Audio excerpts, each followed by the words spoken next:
Everybody, welcome to the Purple Friday Show, episode 208. Myself and Travis Trey may be joining us a little bit later, but um, as you can see, like I said, the bank is always behind me. And one thing, New Year's, we don't know what's going to happen in the year 2024. A lot of things can change between January and December of this year, but there's one thing we all know as Ravens fans that's going to happen, at least from January through early February. Everything goes to the bank. Everything goes to Baltimore. Ravens beat the Dolphins 56-19. And I thought the Ravens couldn't get any more dominant after that 49ers win, right? Going away to Santa Clara to beat the 49ers at home, and then to come back, on a short week. I think people forget that too. Like, they played on a Monday night, had a short week. So, you fly back cross country. They maybe had Tuesday was probably a rest day, so you had Wednesday and Thursday to prep for this game. Yep. Coming back from last year where they lost, they got I think they had a 20-something point lead going into the third or fourth quarter, and then they lose the game. So a short week, you had that hanging over you. You had the number one seed locked up.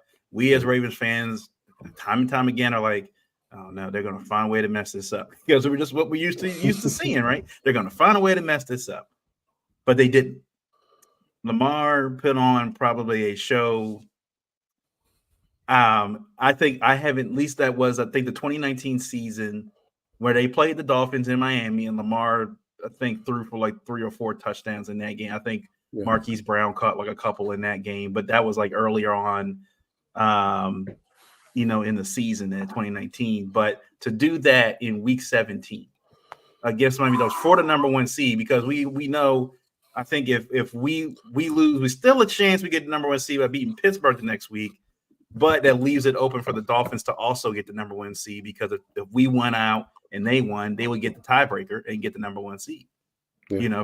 So locking that thing up on a short week, beating them the way they did. I mean, every aspect of that game, which was, you look how different it was from the 49ers game to the Dolphins game. Mm-hmm. Like, it was pretty much the defense setting up the offense in the 49ers game. But in the Dolphins game, it was the offense that did it. They did it all. Isaiah Likely scores 2 touchdowns. Was it Melvin Gordon got one? I think Gus got one. Yeah. Zay got one that phenomenal, with a 75-yard touchdown. Yeah. I wanted to mention that play real quick, just because I didn't realize it, and people start pointing it out. When Lamar took the snap, he oriented himself like he was left-handed. It was beautiful. Like, I don't think I've even seen Pat Mahomes. I've never seen a quarterback do that before.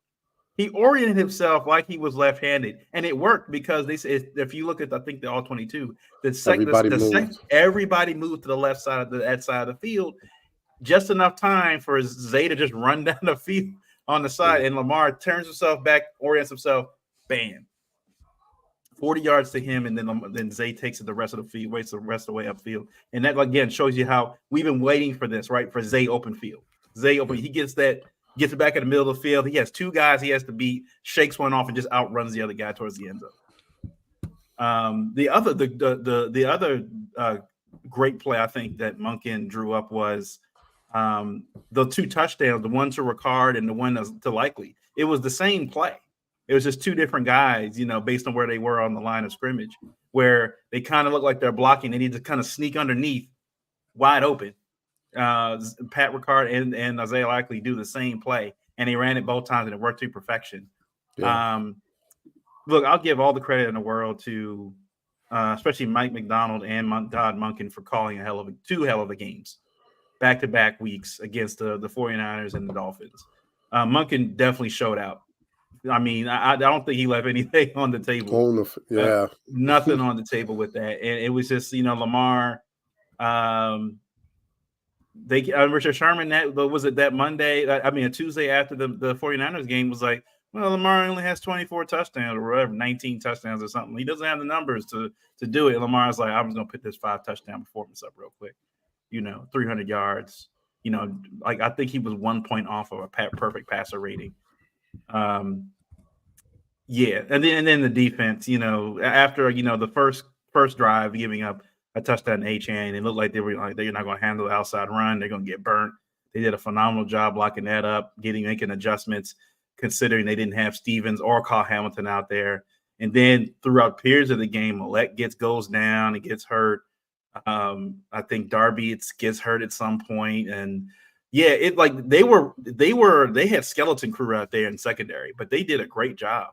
Tariq Hill didn't really do much of anything to really hurt them. And then once not Bradley, well, on the offense, when Bradley Chubb went out, that was it. Once Bradley Chubb tore his ACL, that was pretty much a wrap. There was like no pressure from that point on. And I'll give a lot of credit. Ben Cleveland, who came in for I think Zeitler, did a good job at right guard in that game. I think what we've been saying for weeks now is that Todd Monken realizes that this line isn't going to block for long, right? They got to get stuff out quick, or they got to move. Like they got to be able to move bootlegs, stuff like that. We can move around to the right, something like that. But again, I didn't know this was going to work, but apparently the Ronnie Stanley, the McCarty thing rotation seems to be working. It's not conventional at all, but it seems to be working. They're giving Ronnie Stanley. It seems like they're putting him in on situational downs. Like they're putting him on situational plays where he can mostly run block or, like that. If it's like a pass rush play, it seems like they're putting McCarty in because he can move a little bit better and give Amar a little bit more time. Either had to run down the field and make plays like that. But also, I'll be crazy in a minute. I mentioned the Roquan Smith interception because they ran that play earlier in the first half and it got for a big chunk play. Yeah. The fact that Roquan and them came back after halftime, right? Roquan read that play from you see him in the backfield. He's just shifting over a little bit. He's just waiting for it. He's like, I know he's going to throw it here. And then as soon as he throws it, Roquan reaches out one-handed. Bam. That looked like that clip they show of Ray when he was like, I don't know, 25, 24, playing the Broncos. And they show him like doing the same thing. And he goes over and snatches the ball, runs out of bounds. And I'm like, that looked like a Ray Lewis play right there. That looked like a Ray Lewis type of play. Yeah, all facets, man. Everything, all facets of this team in that game did everything. Special teams, Justice Hill. I mean, they got on right out of the gate in the third quarter, and they get down to the 25-yard line of the Dolphins and score ready. I mean, you couldn't ask for anything more than that in a Ravens fan. You couldn't ask for anything more than that. And no, yeah, that's all I got. That's all I have to say. I mean, what do you guys, think about the game? Hey Trey, do you want to go since you're here? Since you jumped in? Oh, is this the first Yeah, review. No pun intended. Okay. Yeah, what I thought about that game, I thought what I think most Ravens fans thought about that game. And coming out of that game, we solidified ourselves as the clear Super Bowl favorites for the year. Obviously, there's still a lot of work to do, but as far as that game, it's just one of those well-rounded games where, if the week before that, if you thought that was something, like they really came out and had an even better and greater performance. And this is a game also, considering we were down. Miami was down Jalen Waddle and Raheem Mostert, but it's not like they really missed Raheem Mostert based on the production that they still got from their backup, A-Chain. So we were down Kyle Hamilton on defense, and you can kind of see in the beginning how that game started. It kind of hurt us in a lot of places, but what was good to see in his absence is that Mike McDonald can still make those necessary adjustments when needed. I think for several weeks now, I've been kind of preaching what the concerns are for me, and it's always been offensive line, and it's always been our run defense specifically. And once again, our run defense came out looking super flat in this game. A-Chain was pretty much running all over them, and they were getting a lot of big gains on the ground, and that was kind of killing us. On top of the run game, they were getting a lot of big plays in the middle of the field as well. So the middle of our secondary looked very, very different as well. So considering all of that, the fact that they could just come back and not even really come back, but make the necessary adjustments, put your foot on the gas, and just leave it there for the remaining quarters of that game it was phenomenal to watch. Obviously, I would like to not see us get off to starts like that where they're just kind of gashing us because, you know, in the playoffs, it may not, it may be a different story when you have a certain team up on you, depending on what they got going, it won't be as easy to come back. But it's hard for me to see after that game on what was that, Sunday? It's hard for me to say after that game that I have any doubt that we can be stopped at this point. I mean, the fact that Miami coming in 11-3, I think we were coming in, or 12. Yeah, they were what, 11-3 or 11-4, 11-3. We coming in with 3 losses as well, and that was supposed to be like the marquee matchup. I mean, it was kind of set up just like the Niners game was, and even though they were down some players, we were down some players. We just thought it was going to be a lot more competitive. Lamar Jackson is the MVP. I mean, it's solidified. He grabbed it by the chokehold, and if for whatever reason that he's not named MVP at the end of this juncture, then at that point, I mean, it will be a clear robbery. I don't see in any scenario how he wouldn't be a unanimous MVP based on his showing, even in the last 3 weeks. I don't care if it was the last 3 weeks, but he showed up, and then all the weeks before that, even though you don't have the eye-popping numbers, he was still the sole reason why we won all of those games. And the fact that you got your team number 1 seed in the AFC, number 1 team in the NFL, and you peaked at the time that we've been peaking and overcoming the things that we've overcome. This is a team without our starting running back and J.K. Dobbins. We lost them in week 1. We lost, we got kind of lightning in a jar, and we came up on Keaton Mitchell. We activated him. Huge production from Keaton Mitchell. We lost Keaton Mitchell. We just overcoming. We've been pretty much running this offense the last few weeks with basically two running backs, Gus Edwards and Justice Hill, which we haven't really done, even with injury. We haven't really just used 2 running backs for a while. Like for as long as I can remember, we've always had at least like a third guy there. And the way these guys have just stepped up, Justice Hill. I think I came in on the tail end. You were talking about Justice Hill in a special team game, but even on offense, like the fact that he's making these plays on offense, and we've seen flashes of this when he came back from his injury. We were like, okay, Justice Hill looked like he got a little bit of, it's kind of like a pop in his game. Like he gives his offense a spark, kind of like how Keaton Mitchell was giving us a spark, but he looks a lot more sturdy, a lot more durable. He's delivering blows. He's, all the whole 9. So we'd like to see that from him. Gus Edwards, he's there when we need him to be, but we haven't really needed him to do too many things spectacular, but score touchdowns, and that's what the heck he's been doing for us is putting points on the board when we need him in the trenches in the red zone. Rashad Bateman, the last couple of games, I ain't got nothing bad to say about Rashad Bateman. He's making the plays. I mean, we've seen. Early in that game, he did have that drop, but he made up for it throughout the rest of the game. So I'm not going to be mad at him for that. Like he came through in the clutch, and he was making big plays. And we even seen some nice plays where he broke a couple tackles and he was getting yak yards and everything. So no complaints. He stepped up big in that game. Zay Flowers playing with a calf injury. Like need I say more? It didn't look like it. I could not tell he was injured. I could not tell he was injured. He's not practicing again this week because of that calf. But I'm not concerned if you're going to perform like that. By all means, and a lot of that. Zay obviously is a playmaker for the team, but Lamar has been setting these guys up so nice. I mean, on that deep Zay Flowers play, Lamar dropped back and stepped back as if he was a left-handed quarterback. The whole defense went over there, and he just glanced to the right, and Zay was just right there. He said, "Yo, Zay," tossed the ball wide open. Zay makes, I'm thinking Zay's just gonna just straight line it, and something told him to cut back, and he cut back, made a guy miss, and he housed it. Everything was working perfect on that game, and even the one play Odell Beckham made, which was so clutch in the game. I mean, the game was still close at that point. That was a play that we needed. Was that 4th down? Third, I think it was 3rd down. It was like 3rd and long. A play that we needed. I don't know what's going on with these 3rd and longs this year, but we're we're pretty It's much working. converting all of them. That was crazy.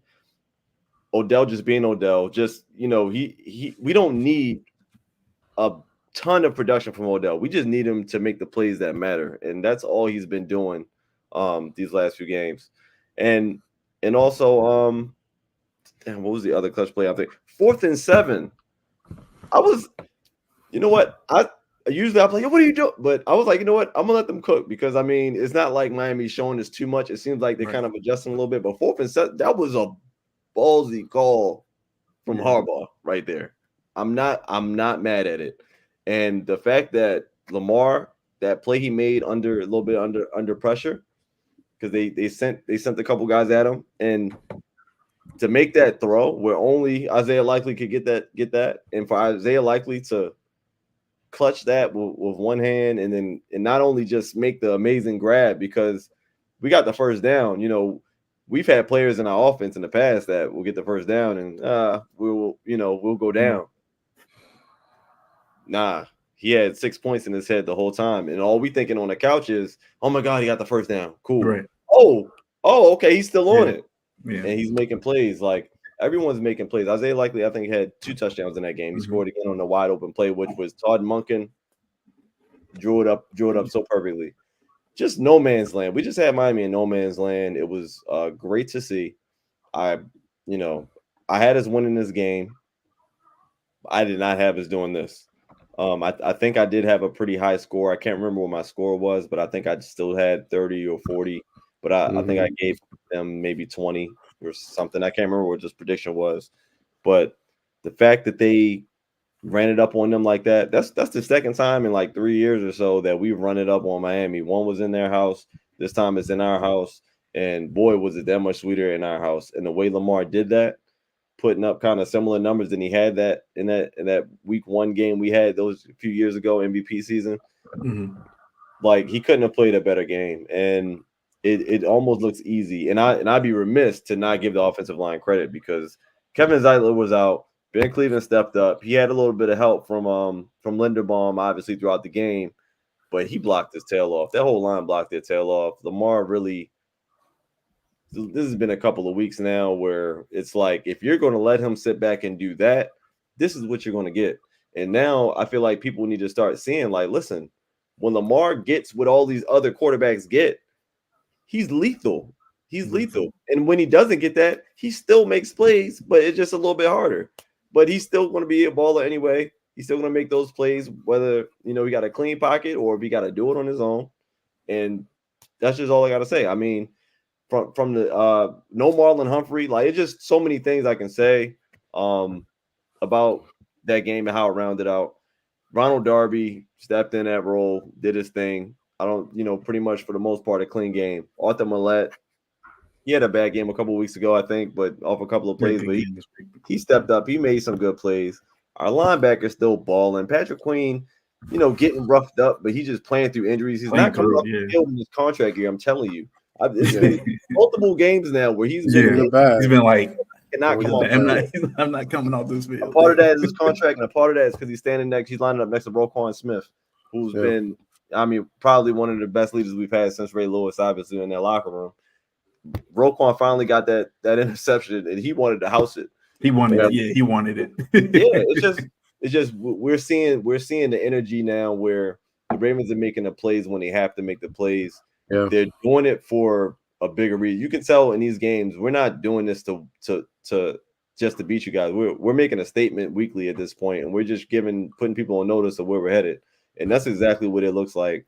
And yeah, from everything from top to bottom, Monken deserved to come out the booth early and celebrate with those guys. He did his thing up there, and the fact that we saw it early this season. The big story is we're giving Lamar the keys to the car. We're giving Lamar the keys to the car. He's going to run the offense.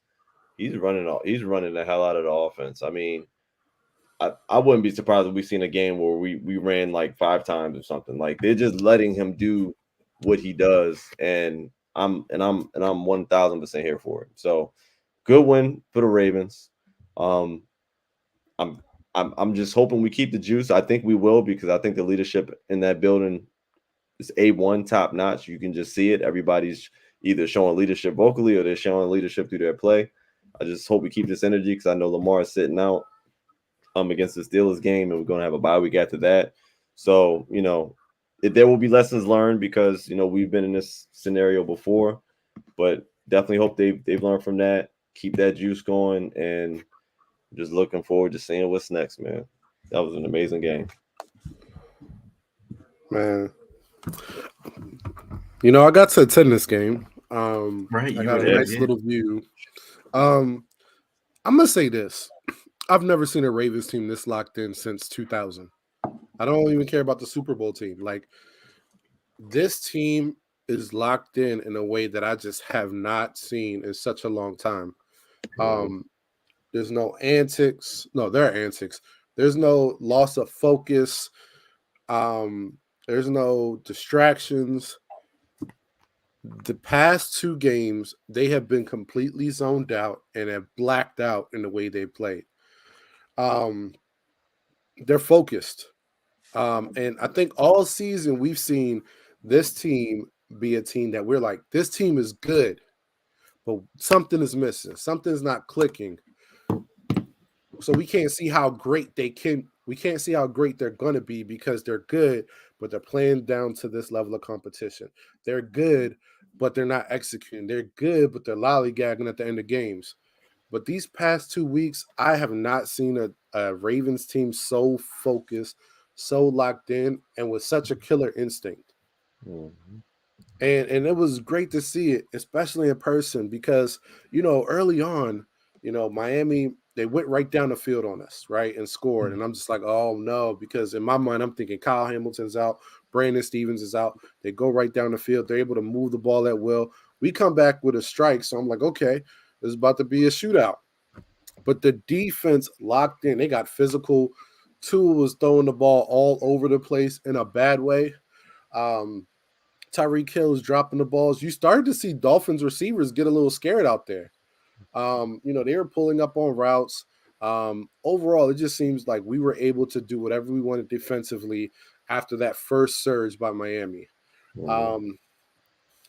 I want to give a shout out to like Darby, Marcus Williams, Marlon Humphrey. Like, they really played their butts off all over the field. Brent Urban, he continues to make plays. He made several plays in this game. Kyle Vanoy, I think, got another sack.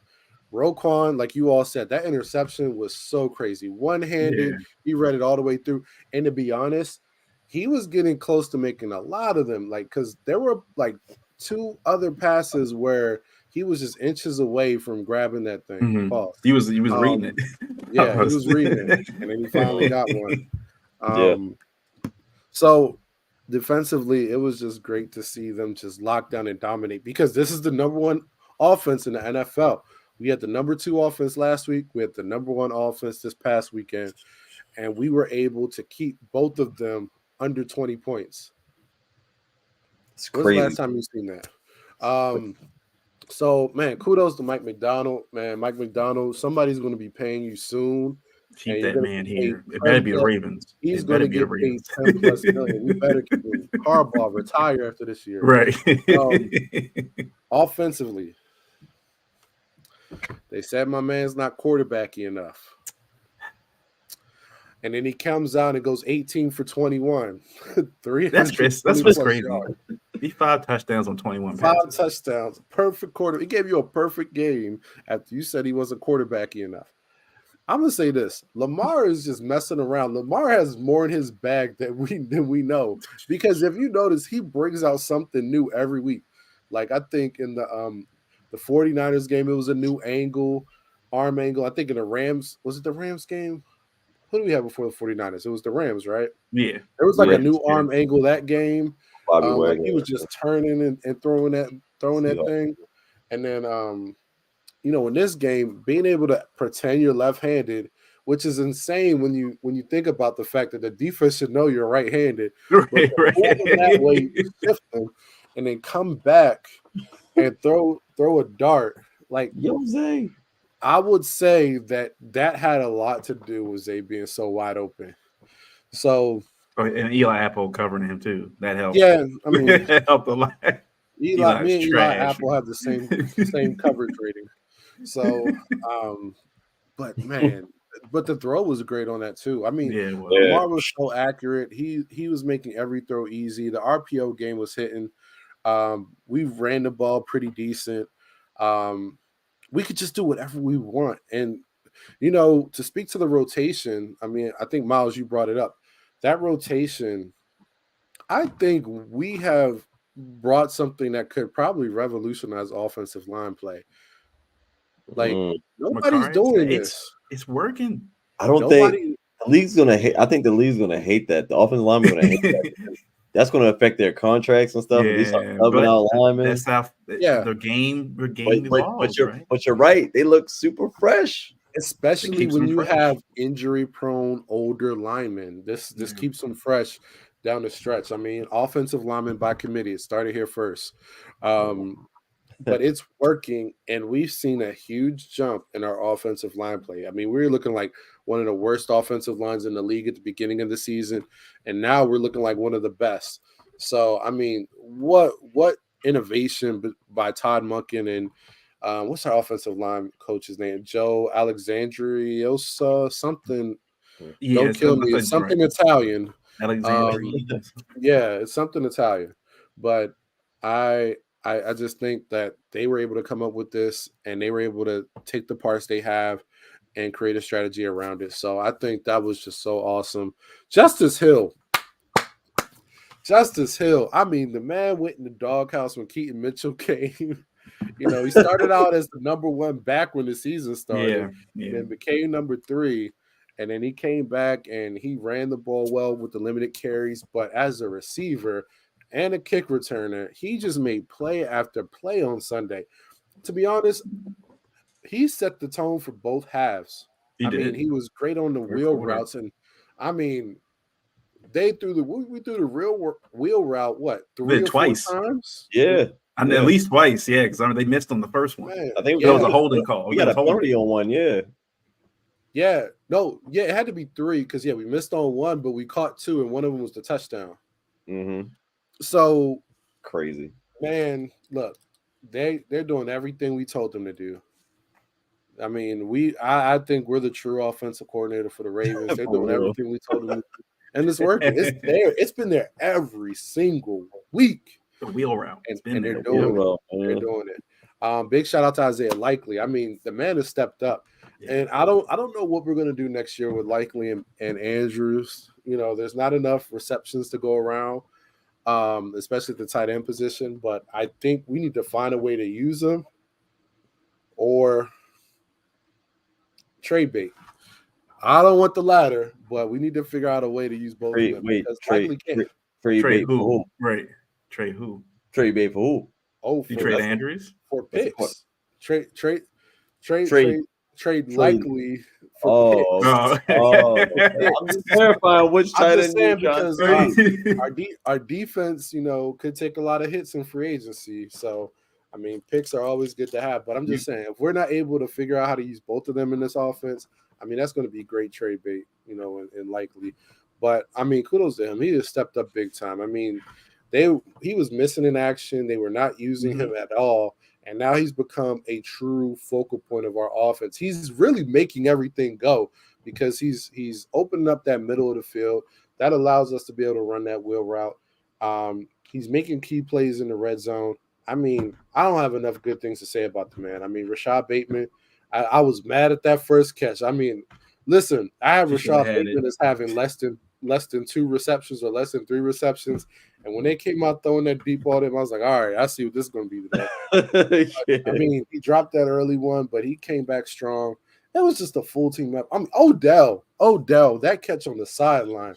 I for sure thought initially he was out. I was like, oh, man. The way he positioned that right foot was like parallel to the line. When he stood up, I was like, yeah, he caught that. He knew he caught that. He knew he caught that. Odell has like rare body control that you just don't see from everybody. It's his fingers that catch that. Like they said, they were the guys were like when they slowed it down, it's like he caught it, and I don't think the ball moved. Like he just No, and it he just didn't carried it Fingers, like at all. it wasn't even straight fingers. Like some of his fingers was curled. yeah. But like, yo, this He is just locked that thing in. It was like, nope, yeah, you going Yeah, nowhere. crazy. I think we saw what this team could do going forward. We finally saw it. We saw a glimpse. We saw probably 90% of that product in the 49ers game. We saw 100% what this team can do against a great squad this past Sunday. And it has me excited on what we can do. I'm going to leave it at that because I'm sure we got plenty of other topics. But yeah, what a game. The Ravens are a plus 170 point differential against teams with winning records, which is the best since the NFL merged in 1970. Ravens are the best point differential. Who would have thought that the Ravens offensively would have the best point differential of any team since they merged in 1970? Man, it's crazy. When is the last time we had a top 5 offense? Well, here's the thing. I think they brought the records, or at least the standings for the Ravens. The Ravens offense ranked like 19th or 20th, I think, in passing. But I would have to say, over the since the bye week, this Ravens offense has definitely got to be top 10. Definitely. Like the way they've been operating, like pass wise, at least the last 2 games, they've been operating as a top 5 passing offense. Yeah. If you can carry that, regardless of what the rest of the previous games look like, if you can carry that the rest of the playoffs, the way the Ravens run the ball on top of that, yeah, I mean they killed the month of December, man. Like I don't know what it is. is. I think Travis, I think you brought up the video when we did our schedule breakdown, and it was kind of like, we were like, if we can finish at 14, and was it 14-3? 14 and yeah. Was it 14-3? Yeah, it's like 14, we can. Yeah. That'd be lovely. Like that'd be lovely. That would be perfect, man. If we can do that, and then like if we do that, Lamar wins MVP, hands down. And I mean, here we are. It's crazy. We're almost there. Yeah, and but yeah, I mean, it's it just and even after like in the post game for Lamar, when they were asking him like, it looks like he locked up MVP, threw 5 touchdowns today. And Lamar was just sitting there like, okay, like whatever, like job not done yet. I think Lamar knows. He's like, they're celebrating me now, right? They're celebrating me now, but after those week 18 games, or once this week is over, the narrative begins. Oh, Lamar's record in the playoffs is only 1-3. Can he do it in the playoffs? Blah blah blah. So you already know. He knows it's coming. He knows the narratives are coming, right? So he's like, look, and I think they showed that they they've got they heard like Roquan talking to Lamar after the game, and even Roquan was like, even Lamar is locked in, but even Roquan had kind of just reminded him like, we had a great season and everything else, but we're not done yet. Like we ain't done. And I think the thing is too about this team, which is different from 2019, is that team was very young. Marlon was a rookie? He was like, second year player? I think by that point.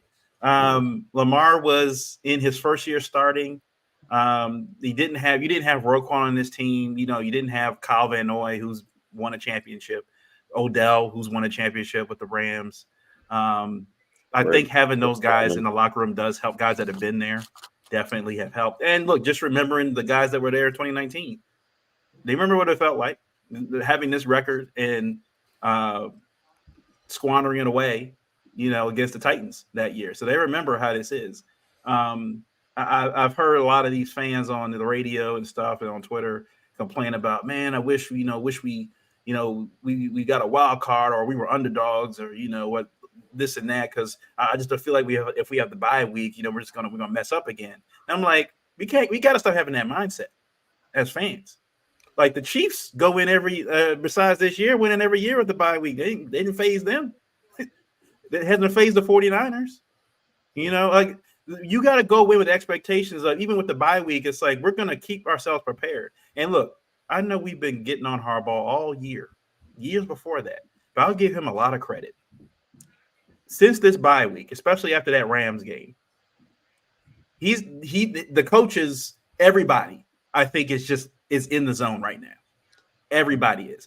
Harbaugh, like I said, coming off the 49ers game on Monday night, flying cross coast and then having a game on Sunday against the number one offense, where your team is jet lagged and all the other stuff, and still putting on the kind of performance that they did on all three sides of the ball. You got to credit Harbaugh there. Yeah, I got to give him credit for that. And then look, segue in this, his brother Jim is going to the national championship game, beating Bama in overtime. So that's a good omen. Last time Amy Harbaugh was in the Super Bowl, we're both of them. We're in championship game. It was both of them. So I think that's a good omen for the Ravens going forward. But it says segue into this college football playoff. Look, I'll say this. Well, I do think Georgia got snubbed by not being in there, by blowing out Florida State 63 to whatever that was. Even Kirby, in the post game was like, I think they said Florida State and Georgia combined had over 50 players not play in that game, whether they were going pro or hitting the transfer portal, whatever it was going on. They had over 50 players not playing that game. And we think and part of it probably it could have been in protest for the simple fact that they weren't playing for the national title. So they're like, but this doesn't matter. I don't care about the Orange Bowl. We should be playing in the playoff. And Kirby said, it's, I know it's a 14 playoff, but Georgia, they were like, if Georgia was in this playoff, I think they would have ran through everybody. Georgia would have walked to a national championship easy. But I will say there were two really good games, Michigan and Alabama. A lot of credit to Michigan. I didn't think that Michigan was going to hang with Alabama, to be honest with you, just because of, what Alabama has done in the past to these teams. Just last year, I think when Alabama played Michigan in the playoff, they beat them like by 35 points or something like that. So, I mean, for Jim Harbaugh to come in with everything going on around Michigan, they played a phenomenal game. I will say that it's sad that Milroe had that play at the end. Like, they were on the 4 or 5 yard line, and like, yeah, we're going to do a quarterback draw up the middle. Like that was the play. And Trey, I think he said it like in the chat, was like they didn't trust him to throw the football. Yeah, because that first half he was getting destroyed. He was either holding the ball too long and getting sacked, or he was throwing ball, like just overthrowing guys. He hasn't been a good quarterback this season. He's been benched a couple times this year. Where there was that one game where they went through 3 quarterbacks trying to figure out who was going to be their starting quarterback this season. Also, I'm also glad for, is it Blake Corum, the running back for Michigan? Yeah. Because he had, he tore his knee up last year, and I think he was if he had been playing, in the playoff last year, they had a better chance of winning. So I'm glad to see him get to the national championship. Also, he looks like a Raven. Just saying. I love to have that guy as a Raven. Yeah. And then, of course, the Washington-Texas game. Washington almost blew it at the very end. They almost blew it. Great play by the safety, knocking the ball out of the receiver's hands. But look, 2 good games for the most part, very competitive. It's on paper, it seems like the committee got it right. It'll be exciting to see, next year when they move to the 12-team playoff. I just think Pac-12 team doesn't stand a chance to get a Big Ten team. I just don't. Like, as good as Michael Penix was in that game against Texas, I think Texas played above and beyond what they're capable of, just because of the game and stuff. But I think going into a national title game against Jim Harbaugh, yeah, I don't think it's going to happen. But I also say this: I think the mystique that Alabama used to carry, or the aura of dominance they used to carry into college football playoff, is gone now. No one's afraid of Alabama anymore. I don't think. Yeah, I don't have too much to offer, honestly. I've been kind of like putting a lot of energy into these Ravens, and I honestly needed a break a little bit. But I did tune into the Michigan game for a little bit, mainly towards the end. So I don't really have too much feedback as what happened before that. But yeah, Michigan, they look good. That running back looked good. Like from what I saw, like you said, they weren't scared of these guys at all. Like that was just a clutch win for them, clutch stop. Only thing I'll say is I just wish that last play was just better drawn up than that. Like that was just pretty much, you're just putting too much on him to, I'd rather, if you're gonna put that much pressure on him to just make an individual play like that, then let him do it. Trying to make a play at least outside the pocket. You Give him know, some options, right? Throw give the him some ball, run the options. ball. Yeah, like he had no options, man. That play was dead from the start.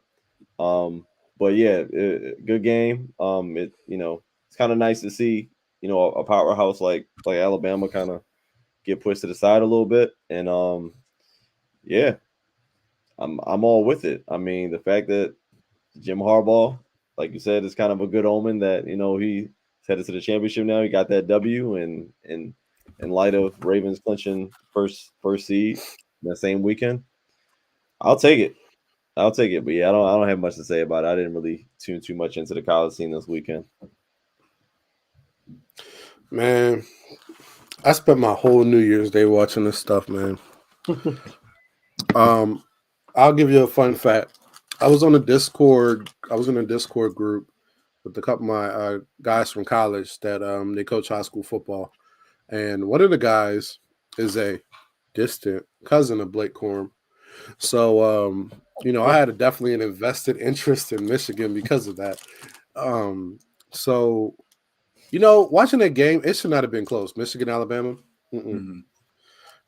Michigan, maybe it's a Harbaugh thing where Michigan was clearly better. When I watched the first half, it reminded me of a Ravens game because they are clearly better than that team because they could not throw the ball with Milrow. They had 6 sacks in the first half, Yeah. but the score was Yeah. 13-10. I've never seen a game where a team got 6 sacks on another team, and they're only up 3 points. Especially when that team could move the ball easily. And it was baffling because Michigan took Corum out the game from the middle of the second quarter until the middle of the fourth quarter, and there was no explanation. He wasn't hurt. I don't know what it was, but you know, these things, the energy, the I guess playing with your food mentality, it's very Harbaugh esque considering this is another Harbaugh. Um, but they allowed Alabama to stick around. They allowed them to get back in the game. So in the second half, Alabama made adjustments. They said, "Screw it, we're not going to drop back." They started. It looked like the Denard Robinson offense. We're going to Right. have him run the ball off of the jet sweep action. We're going to do some quarterback draws, some quarterback powers. We're just going to run the ball with Milrow and barely pass it. And that got them back in the game. That got them in the lead. And then, of course, Michigan comes down with Blake Corum. They're able to draw the ball downfield and score. My issue with that last play is I'm okay with Miller running the ball, but like you all said, um, give some action off of it. There was no motion. There was no movement. It was, hey, we're going to line up and do a quarterback draw. And my issue with that is Alabama's center was playing trash the whole game. Mm-hmm. He He had had like like three bad four. snaps, right? Yeah, I thought it was 4, but it might have been 3 or 4. Yeah, It he was too had many. bad snaps all game. Yeah, a bunch of those. So, he was shaky all game blocking, um, just bad. So I'm not going straight at the defense. So I would have loved to see some action and then get Milrow in space. Um, that was my criticism there. But hats off to Alabama making those adjustments. But that game shouldn't have been that close. Michigan should have won by 10 points at least. Washington and Texas. Michael Penix. Whew, that man He clowns throws the their draft board. ball. Clowns He their draft throws the board. ball. And he has 4 legit day 1, day 2 receivers. I mean, he had Jalen McMillan, Rome Odunze, and it was another one. He number 11. I can't remember his name, but and then there was a fourth who I think is younger. I mean, they got receivers for days. So to be honest, Washington is my favorite to win it all. And I think they would probably give Georgia the best run out of all these teams. They don't have a great defense, Yeah. but I would love to see that offense against Georgia's defense. I mean, I think that would be like a big clash. So overall, like I can't wait till next year because I Oh think man. all the other bowl games were terrible. And it's solely because of these opt-outs. I mean, I think it should be a little bit more than 12, to be honest with you, because I can't sit through bowl season like I did in my younger years because the players aren't playing. So I'll wait till next year. Hopefully, it drives the players to be more involved and not just sit, similar to how the NBA did with the in-season tournament. But expand it to 24. That's let's bring it in the top or even the top 25. Bring them in, have a full-on tournament. Let's see who the best is. Yeah, I totally agree. Like it's guys are opting out because they know that ever since the college the bowl era, like at least the college the championship era has come into play. If you're not playing for the national title, no one cares. Yeah. Like before, when you're playing like the Orange Bowl and the Cotton Bowl and Sugar Bowl, like there was always like an argument at the end of the year who was the best team. You know, like you didn't know. You kind of like, well, they were the number one team at the end, so they were kind of de facto national champion, but you never really knew. Like there was always some debate. Now with the playoff, it's like, oh, they're the national champion. It's like, well, if we're not playing in the tournament, who cares? You know, and then like a lot of these guys are like, you know, I'm not risking myself, you know, especially if I'm a top 15, top 20 pick in the draft coming up this year, I'm not hurting myself. I'm not hurting myself potentially. You know how much money these like if you get hurt like what David Ajabo did running in his pro day, tearing up his ACL, he dropped all the way to the third round when everybody said he was a top 15 pick. He cost himself millions of dollars. So guys are any opportunity they can to protect themselves, to protect their body.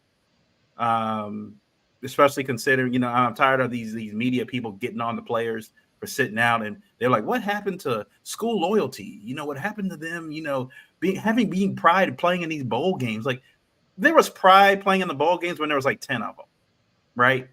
Now there's like 40 bowl games. Now you got teams with losing records playing in bowl games now. Like that kind of watered it down.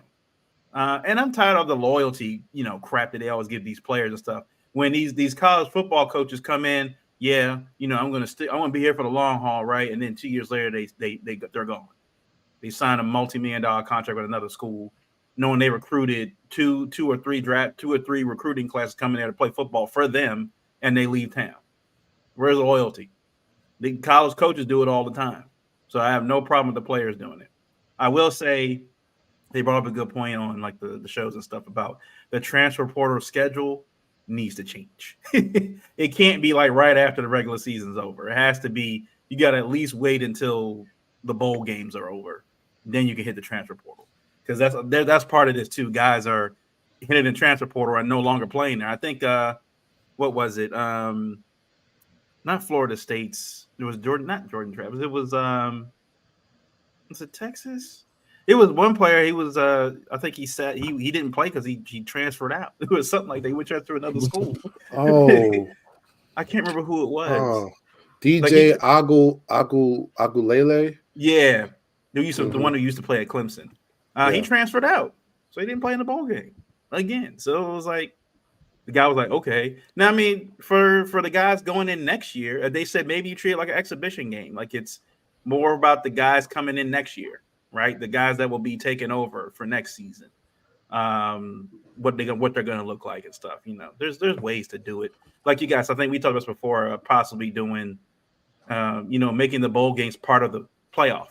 Like each round, there's a bowl game that matters, and you win that bowl game, you move on to the next round. You know, make it more meaningful, or blah blah blah, all that stuff. No, like I said, and also too with college football because there's no governing body. NCAA can't do anything. Like these conferences run everything, so there was no governing body to control any of this. They're gonna have to figure it out with especially the NIL stuff. They said, I think, not Milroe. I think it was Harrison. Was it Marvin? $20 million in NIL money. Yep. Yeah. I don't know if that was confirmed, but yeah, I wouldn't be surprised. That sounds wild. Like, why would I go anywhere to stay at Ohio State? They want to pay him to stay at Ohio State for one more year. Yeah. Yeah, I mean, look, let's be real. Like, if he goes in the first round, he's going to make what? Less. 10 million? Less than that. 15? Is it 15 for the contract? He's not getting quarterback money because I think each position is slotted a certain amount of money in that first round, right? Depending on the position. Quarterbacks make the most. But yeah, he's like shoot, I can make $20 million at Ohio State just next season. I can always go to the NFL, right? The NFL not going there. The NFL going to be there, but I can make $20 million. There, collect your money, take out an insurance policy of what your potential earnings would have been. If you get hurt, then you pay regardless. Yeah, and that I remember years ago. That's what Teddy Bridgewater did. Remember, he took a loan out, I think, on his legs or something like that. He took a loan out on his, like, if he got hurt, then he was going to cash out like, I don't know, $5 or $10 million or something like that. So I was like, look, if guys can be, it's going to get real crazy. Like, they're going to keep guys in school, especially if they have a chance at a national title in a year or two. Like, no, we want you to stay. They're going to be throwing guys a lot of money, a lot of money. So, but it's going to get, it's the 12-team playoff is going to be refreshing, like you said, Travis, maybe as they keep going and expands. You see how popular March Madness is, right? You got 64 teams in it now, and it's still as popular as ever. So, week 17 news, of course. Look, the Steelers stay alive, beat the Seahawks. Mike Tomlin gets his winning record again. Because I think he's safe, right? I think even if he loses to the Ravens, he's safe. Yeah, the worst he'll do is I think 500, right? Yeah, 9-8. I think the worst he'll do is 9-8.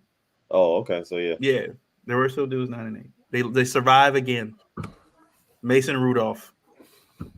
Look, they do it. But I love this is what they're fighting for. Yeah, look, if you're a Steelers fan, you're like, yeah, he's got a winning record, but winning record is subjective, right? He was like, yeah, you're 9-8. A winning record at 9-8 in NFC South wins the division. 9-8 record in the AFC North puts you almost near last place. Well, I think the Bengals locked up last place in the AFC North this year, but 9-8 in the AFC North ain't gonna do it. Mm-hmm. So, look, I don't think Tomlin going anywhere. He's just not. I don't think he's going anywhere. But they got some. They have a quarterback problem there because they got 3 guys. They don't know who's going to be the quarterback. They got to figure out something to do with Pickens. Maybe make him number 1 wide receiver or something. TJ Watt ain't getting any younger. He's going to keep getting older. You got Minka now, injury. He's getting injured a lot now. Like, that window that they had appears to be closing. So good. I think it's our time now. It's our time. Yeah. I think it was week 17. Chiefs beat the Bengals 25-17. Pacheco, best player of the team, catches a touchdown. Chiefs stay. I mean, look, I will say the Chiefs. I know people talk about the Browns being the scariest team right now because they're on a roll. The Chiefs are still the scariest team in the playoff and for the AFC because of the experience. Andy Reid, Patrick Mahomes, like Travis Kelce, guaranteed once the playoffs start, if they get that first win, if they win and on the road and you get a win, they can roll easily. Because let's be real, once these guys are able to start catching the football, this offense can become extremely lethal. The problem is they're just not catching the football. The main problem. Yeah. Once they can get a lot of stuff that they have issues with is very correctable. It's the procedural thing, like knowing where you're supposed to be on the field, knowing what you're supposed to be doing on this play, blah blah blah. I think they figure that out. They're still gonna be extremely dangerous. So I'm not saying that they're an easy walk through. If the Ravens were to play them in a conference championship game in Baltimore, that they're gonna be just walk through them. Like Pat Mahomes has made plenty of throws in the playoffs before. Now he's never been in this situation before, where they've had to play the first week of the playoffs, especially away. But I wouldn't put it past Mahomes to, if they can right the ship in week 1 and win that game and move on to the divisional round, then I feel like mentally they'll be in the place where they feel like they need to be. We're made to the second round, moving on, blah blah blah. I don't know. I'm not sold on my homeboy and them Chiefs. I mean, definitely. I mean, granted, until he shows us otherwise, then he's still going to get that respect. I'm just not as afraid of them as much as I would say maybe the Buffalo Bills. I think I will be a little bit more concerned. Well, not concerned. I would be more threatened seeing the Bills than I would the Chiefs away right now. Like if the Chiefs had to travel to the bank or whatever, or wherever they're traveling, I think I'd be more concerned with that Bills team than I would that Chiefs team right now, just because they haven't really showed me anything that makes me think otherwise. I mean, Pacheco's been playing decent, but he's been injured off and on as well. He's had on and off games as well. Travis Kelce really hasn't put together, anything to us this season that remotely looked like anything he's done in the past, for whatever reason. Not that he can't turn it on when it counts. I mean, playoff Travis Kelce is probably gonna look a lot different than what we've been seeing. But granted, yeah, I'd probably be more concerned with the Bills, I think. And I don't know why. I said before, I'm like, the Bills are always just going to be scary for me. I don't know what it is. Maybe it's Josh Allen and just the fact that, he's just a kind of a baller as well. Like he's a playmaker in a sense where, yeah, he'll do some bonehead stuff here and there. But when he takes off or when he's rolling out that pocket, like he's pretty lethal as well. So yeah, I would say I'd be more concerned with them. But Chief, hey, like I said, they get the respect still. Until they're grown, that's their respect to have. But I don't feel scared about them. Man, I'll say this: I'm only scared of the Browns. I won't be scared of the Bills till they actually make the playoffs. Because honestly, if they lose to Miami this week, yeah, hopefully they don't, but yeah, I don't. I'm not going to be scared of them until then because, if you're not in, then there's nothing to worry about. I'm not scared of the Chiefs, solely because I think there's just, like we said last week, there's so much fundamentally wrong with that team. Mm-hmm. Wrong mindset, wrong current culture. Travis Kelce's broke. Yeah. He ain't gone. He's gone. They broke Travis Kelce. They don't consistently get Pacheco the ball enough. This past week was a rarity. So I don't know. I just don't see them as a threat. I don't see them as being good.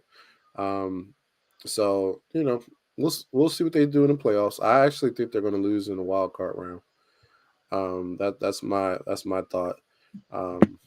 I think my sentiment is like the team that's a threat is the one that Corey mentioned. It's the Cleveland Browns. That's the only team I would be scared of. Yeah, that's another one. Because Flacco has no care in the world. So my only thing that is like he's at some point, right? He's 39 years old, and Flacco's never been like some of the Browns fans have been commenting saying like, oh well, anybody knows this team better than the Ravens than Flacco does. He played with them for almost over a decade. Won a Super Bowl with them. He knows them well. I'm like, Flacco is not a cerebral quarterback. He's literally like, where do I throw the ball? And he'll throw the ball to. Like Flacco was never looking at like a tablet or anything. Like Flacco was, I got a strong arm. I can throw it to this. He can make the throws. No, Flacco can make the throws. But the one thing that Flacco does do is turn the ball over. And I think that they played a lot of bad and average teams the last few weeks that it kind of boosted. It makes them appear more, formidable than what they actually are. I think the way the Ravens have played against good teams, good defenses, especially with the 49ers. I don't think the Ravens are like they remember they remember that game they played it that second time they met up with the Browns and they lost that game. And I think more of that honestly had to do with the fact that Deshaun Watson being able to move around in that second half, being mobile and making plays with his feet and things like that. I think that was more him than anything else. Flacco's a statue. I think the Ravens hit him enough times. They get enough pressure with Matabike and Clowney and stuff early on in that game. They can make it. He will throw interceptions. He will fumble the ball. We remember what he did in Baltimore. He cannot hold on to the football if he gets hit. I think the mentality I'm carrying into the playoff as a Ravens fan is that there are teams that are more likely to have a chance against the Ravens, but I'm like, if I'm bringing it, I don't care. I don't care who it is. Chiefs, Browns, Bills, Dolphins. I don't care. Like, because I mean, look, the 2012 year, right? The Ravens. If you don't remember, the Ravens in 2012, was it week 8 or week 9? They played the Denver Broncos and got beat like 35-10 or 12 or something like that. They come back and play them in a divisional playoff game and beat them in overtime.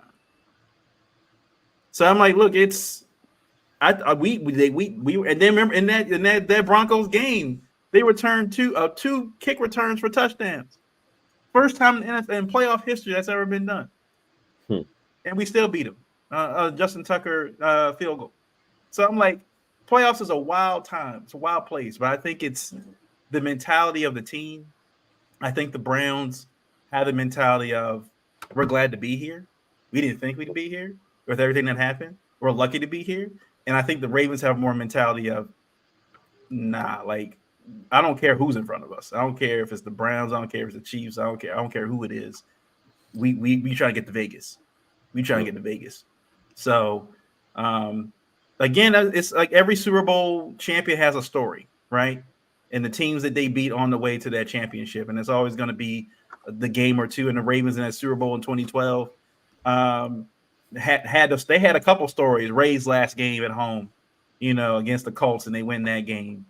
They go and beat the Denver Broncos after losing in a regular season game by like 20 points. They beat them, and it was a -2 degree weather or something like that. Kick a field goal. Then have to go right next week to play in New England against the Patriots in the AFC Championship game. And then in the Super Bowl, had to play at the time people thought was the better team and the San Francisco 49ers and beat them. So I mean, there's a story. You got to go. They're going to have to go through a gauntlet to get there. I don't think there's going to be any easy outs when they get to the playoffs, but it's the mentality this team has got to have. I think once they get there, to just play ball, play the way they play the way they've been playing. They're going to be in Vegas for sure. The next game we'll talk about before we move on to what we think the Ravens should be getting ready to do to prep for the playoffs. The Lions and the Cowboys fiasco. There's been a lot of talking about what happened, and some people blame Dan Campbell because they were like, granted, like, look, the referee made a bad call, but don't go for it again because you got a penalty and moved back 5 yards. So now you have more space to make this play work. And it felt like he was, I don't know if he was in his ego and everything. He went for it again and they end up losing the game. So they've been blaming him on that. They were saying, why did 3 linemen go up to the referee? Because they said they were trying to throw off the Cowboys, when the referee always calls out who's the eligible receiver anyway. So it doesn't matter who goes up there. Somebody has to be eligible. But at the same time, what I don't like about it is the whataboutism stuff. So they're trying to turn it on Dan Campbell, when the simple fact was that's the referee's job. If he had a question, which one of you are eligible? Which one is it? Which one is it? That's when you got to get right there.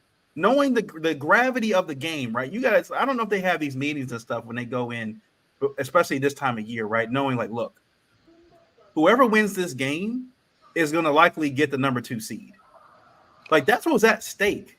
The number 2 seed having a home game, because now the Lions going to probably have to play away. They're probably not going to have a home game because of that fiasco. So that's one of those things. Like, I understand if it was a pass interference call or a holding call, something that's, always subjective. It's like, it's ticky-tack, but I get it, whatever. That's a procedural call, right? And some people try to compare it to the Kadarius Toney thing. I'm like, well, that's different, right? That was on Toney because as far as he is on the inside, as close to the line of scrimmage as he is, he can't really verify with the lineman. He barely looked over there to begin with. And the line, again, the judge on the line is not going to, yell at him, hey, get back, all that stuff like that. But at that moment where you're supposed, and the players did everything right, the 68 went like this, which you're supposed to do, saying you're eligible, but the referee didn't even look at him. He had his head down looking at his watch or something, and then he ran off to go tell the Cowboys who was eligible. So, and I don't think they do it on the loudspeaker anymore. They used to do it, like so and so is eligible. I don't think they do that anymore because they still do it. They still, and on that side, if that's the case, Dan Campbell should have called a timeout, something. Hey, it's not him. It's 68, like something, right? I didn't like the fact that everybody tried to push the blame on Dan Campbell. Yes, there was some blame by going for it again the second time, instead of kicking the field goal and going into overtime and seeing what happens. We got to put the same amount of professionalism we expect from these coaches that we expect from owners, especially Tepper from the Carolina Panthers doing drinks on fans and whatnot. And the players is the same amount of accountability we need to have for these referees. Because time and time again, these players get fined for showboating and illegal hits and all sort of 20,000 here, 30,000 there, blah, blah. Coaches get fined for this, for not challenging the play or talking bad about the referees. You know, they get fined for that kind of stuff. And I'm like, they have every right, especially this season. I mean, they're the guy that the referee crew that called that game is calling our game on Saturday. They're getting a game that's completely meaningless because, like, you guys can't possibly mess that one up because it means nothing. That you're not going to be coaching the regular season, but we're seeing like how many times in these games are they in crucial areas of these games, especially for the wins, have you cost these teams wins, and could have affected their entire season. Mm-hmm. There's got to be a level of accountability and professionalism you expect from these referees. There's no reason that a professional referee crew should be that bad every week. They're bad every week. Every week. Like, and it sucks that you as a team, like, if a game is close enough and you got that crew, you're like, oh man, this could be out of our hands. It could legit be out of our hands because this crew is just that bad. They're not going to make the right call. So I agree that I'll get on Dan Campbell for going for it the second time after being backed up 5 yards and not just kicking the field goal and going into overtime. But we got to put some onus on these referees from here on out. They can't be beyond reproach, right? Coaches call out players all the time. Players call out coaches all the time. They don't get fined for it. But as soon as a player or a coach calls out a referee, they get fined. I'm like, nah.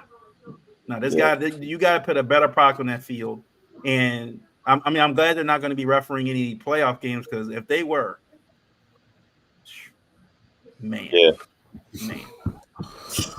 man. The refs got to do better, man.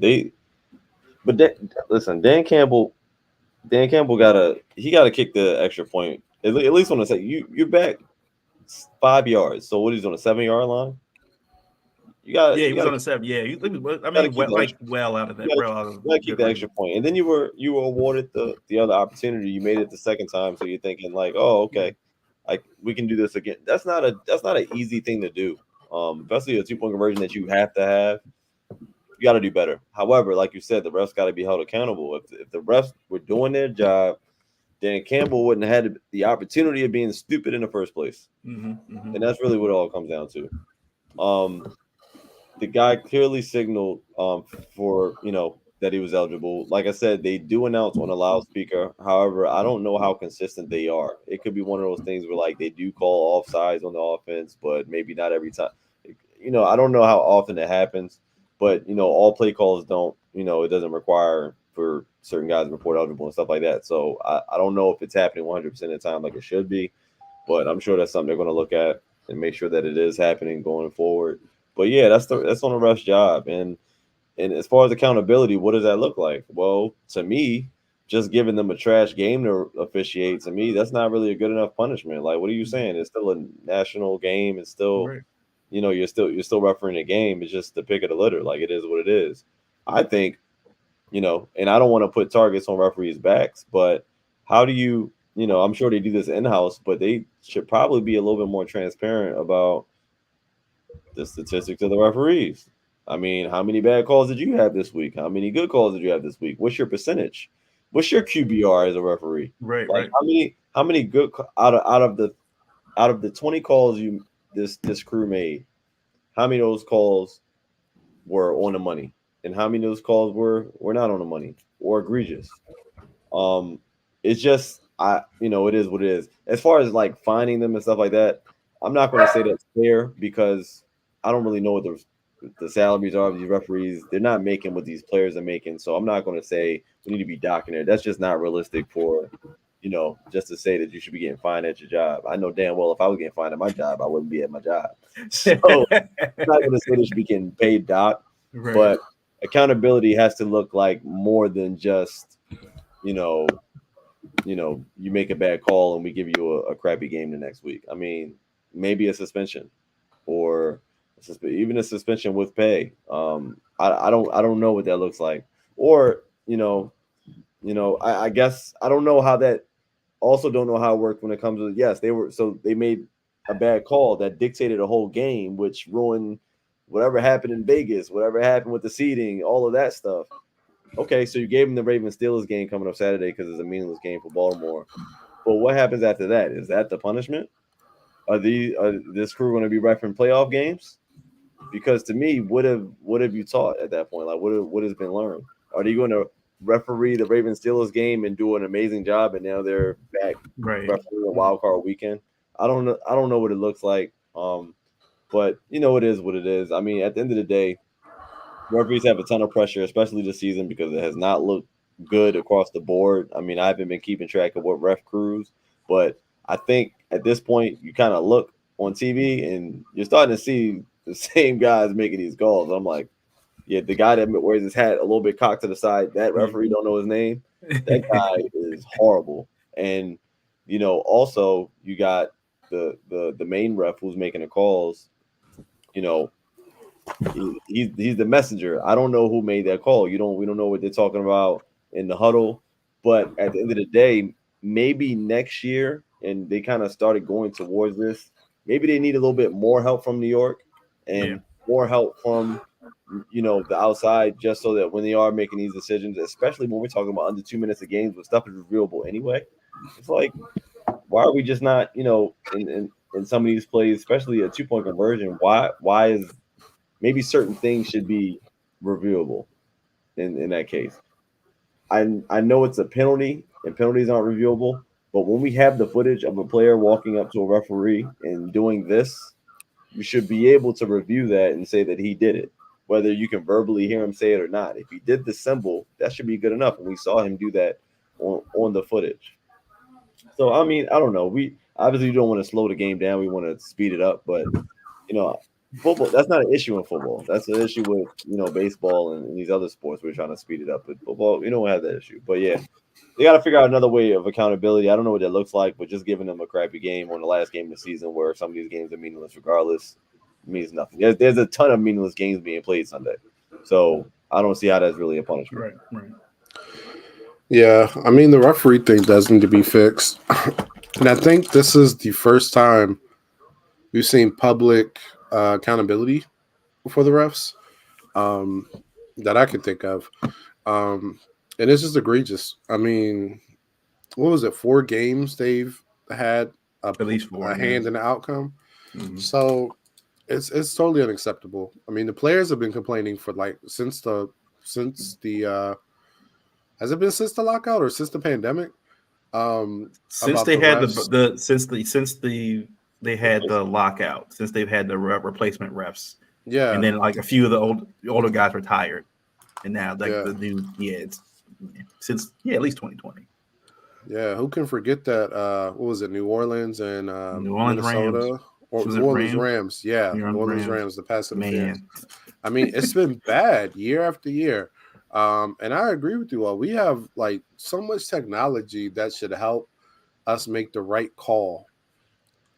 Like when I don't know if they have a 2 minute report like the NBA, but there should be a report that lets us know how accurate the refs are making these calls. And it should be a high number. It should be in the 90 percentile. Like there's no excuse for these calls impacting the game. This game is too rough. There's too many facets to it. So much is on the line, and the players are making so much sacrifice in these games for it to be ruined by a ref just missing something so stupid as reporting the right player. Um, it's an abomination, man. I'm just gonna say it like that. I've never seen something so bad. This was probably the number one blunder I think I've seen in my lifetime. Yeah, there needs to be strict accountability. The NFL needs to make a huge investment into upgrading the quality of ref they have.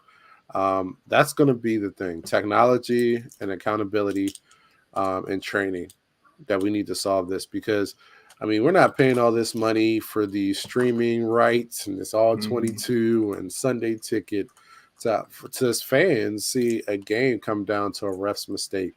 Yeah. So I think the NFL has to take that seriously and make some changes this offseason. Great. Yeah, like you were saying about, having maybe New York more involved. My wife actually brought up a great point saying, why don't they, like, if there's a play coming up like that, and usually the coach is on the sideline, a ref is usually right there next to him, like a sideline judge, just to, like, any timeouts or challenges, things like that they can tell the ref, hey, number so-and-so is going to be reporting. They can radio up to, New York saying, hey, number 68 is reporting, and then they radio back down to the head ref, hey, 68 reporting, like, just so they know, correct the call. That way, at least everybody, like, one ref knows, New York knows, and now the head ref knows, so that everybody knows 68 reporting. So there's no confusion. And I'm like, yeah, you're right. You got mics, right? You got talk sets. You can talk directly. Then you get the tablets and stuff. You get Wi-Fi. Or make it a 5-yard penalty. Like, make it a rule that only one person can report eligible.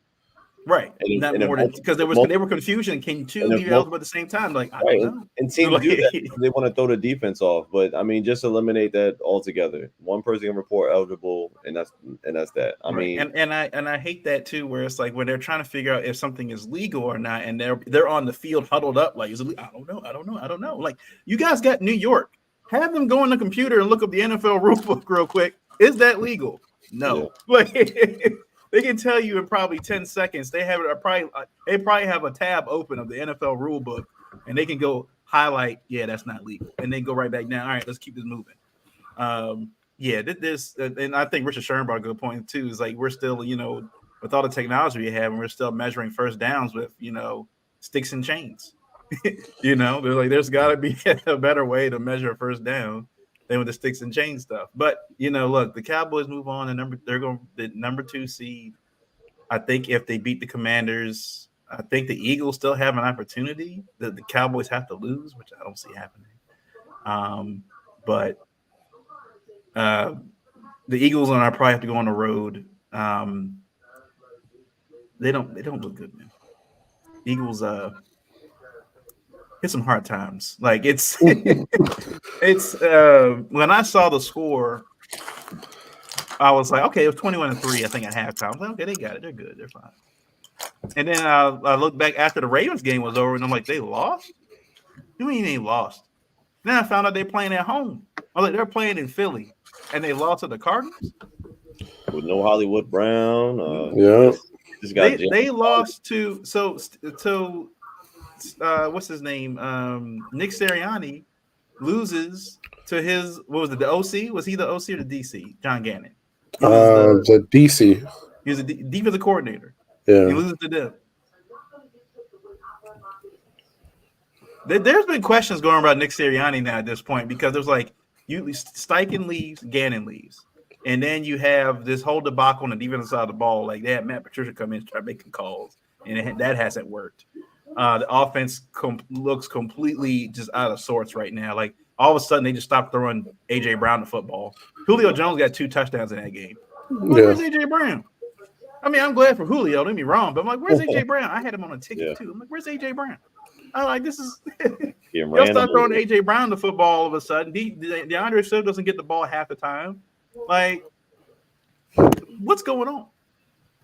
Like, it's sometimes it's the players too, because it's like, y'all can't go from this good last year to this bad. Right. I understand the coordinators draw up schemes and all this other stuff, but some of the guys said on, like, I think Speak and Shady and James Jones were like, at the end of the day, like, you as a player, especially as a veteran, or you've been playing this game since high school and college and in pros, in situational downs, right, what you got to do. In situational plays where you need to be and what you have to do.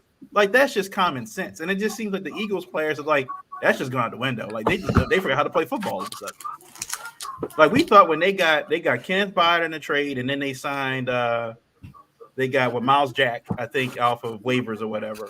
And like, oh, they just adding to the toolbox, man. That defense team is gonna be crazy this year. Mm-hmm. They were 10-1 at one point. They were 10-1, and they lost the last 4 out of 5 games. Like, Yeah, I don't know what's going on with Philly, man. But it's not our problem, luckily. I mean, I can Right. but yeah, they definitely not getting AJ Brown the ball enough. I don't know why they should be running the ball really well. I mean, they got DeAndre Swift, Gainwell has been looking good. Michael Carter. Oh yeah, I have no idea what's going on.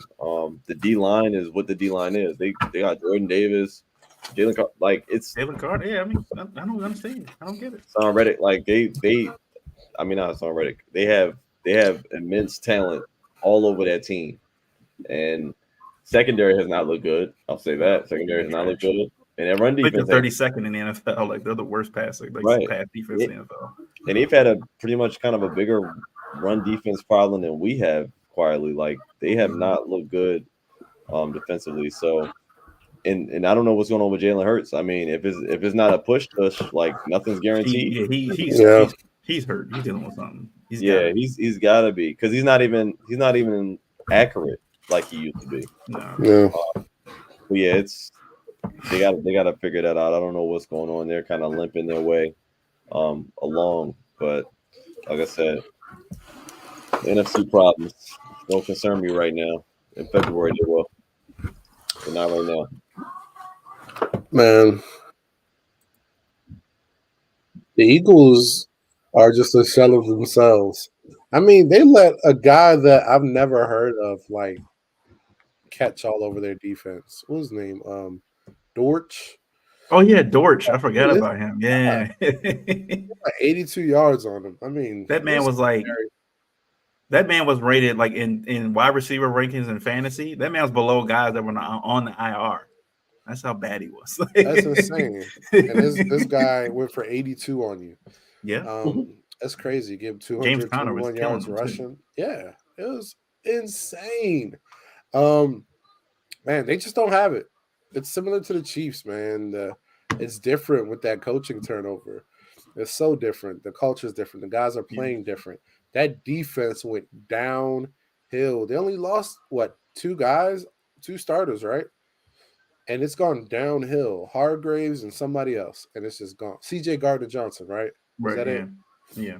Those are the two guys. And it's gone downhill. They can't stop anybody. And Jalen Hurts, he's not a guy. I hate to say it, but he is not a guy. He's not a Lamar. He's not carrying the team anywhere. They're going to tush push him to victory. If they can't tush push him, then, unfortunately, it's an L. I mean, yeah, he threw 3 touchdown passes, but, he worked on a short field early on, but he can't make the plays down the stretch that are going to win the game. And he's just not a guy. They're not getting the ball to A.J. Brown. Apparently, there's an A.J. Brown, Jalen Hurts beef. I don't know. Wow, I thought they were like best friends. Well, they had that altercation earlier this year, and apparently there was some hostility over the weekend. I mean, I don't know for a fact. It's just what I read. Okay.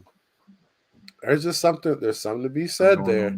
Yeah. Philly is just not right, and they are slowly making themselves a first-round exit. So, I mean, like Trey said, it's not our problem, but I love to watch it. It's like Love is Blind. I love to live vicariously through everyone else's mess. Right. So. You guys hear me? Oh, yep. Yeah, you did freeze. Okay. Yeah, I couldn't tell if you were frozen or not. Yeah. Draymond Green. No, let's move on. Yeah, we're going to the Ravens game plan heading into the playoffs. I have a banner for that, but I'm frozen. So obviously we know Lamar is not playing this week. They haven't said who else is not playing. I'm assuming guys that were hurt last week, or at least on the injury report, will be out probably this week. So Zay, they might keep Stanley out. Who else? Who else will be out? Not Marcus Williams. I guess it would be Brandon Stevens probably. Brandon Stevens. Hamilton. Hamilton will probably stay out. Maybe Queen because of that shoulder, because that's been an issue. I think they might keep him out for this game.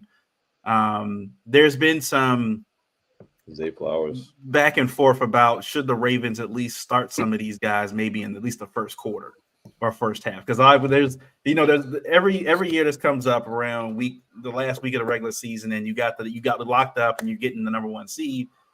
What do? Some teams, the bye week really helps them. They get healthy, they get right, and they can just zoom on through, get to the Super Bowl.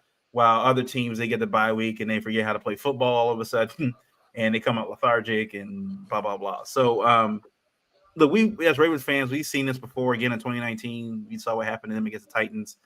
But I feel like this team again is different. That Lamar is older. Yeah, so 4 years ago. Roquan on this defense, I think, has this team locked in, especially on that side of the ball. With Kyle Van Noy and Odell, I think that there's enough veteran leadership on this team and guys being very aware of what happened in 2019 and not letting it happen again. Like I said, they are happened again. Earlier this year against the Colts and against the Browns and the Steelers. Where they're like, if we don't play our best football, they're like the only team that can beat us right now is ourselves. If as long as we play our football game right now, if we play straight up each week, we're going to beat everybody. Like there hasn't been any team that's been able, away or home, that's been able to beat the Ravens straight up. Like the Ravens, when Lamar is healthy and on the field, and everybody's dialed in, they've been able to beat everybody. I think they said the Ravens have had the lead in every game this year that they played going into the fourth quarter. They've had the lead, at least I think with 2 minutes to go. The Ravens have had at least the lead going into 2 minutes. But like Travis, like you said a few shows ago, the difference I think with this team from 2019 to now is what we've seen this season, especially in the second half. This Ravens team is now closing teams out. You saw it what they did against the 49ers. They didn't even let them back in the game. They did it against the Dolphins. They've been keeping their foot on the gas. And I think I don't know how many years have we said like the Ravens too many times get like a 14, a 10 or 14 point lead. Oh, let's just lean on the defense and not attack. And then they find themselves down 3 points with like a minute left in the game, where this Ravens team is now, for the first time, I think, and we've seen, they've been very offense oriented. We're going to let the offense take this game over. We saw the Dolphins journalists and some of the fans cry over the weekend about the Ravens.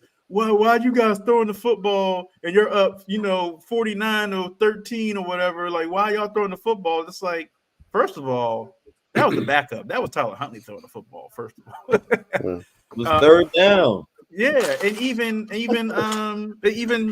McDaniel said, he was like, he said in the post game, he's like, we gotta make stops, man. Like this is the same team that threw up 70 on the Broncos, 70-20. They had 70 points in like the end of the third quarter. They could have easily put up 80 if they wanted to. So I'm like, I don't want to hear all that mess from fans and media about the Ravens are classless because they threw up 56 points. I'm like, okay. Meanwhile, we remember what happened last year. We were up 20 points and y'all ended up beating us. So like we remember, we're not letting that happen anymore. You guys are professionals, you get paid for it too.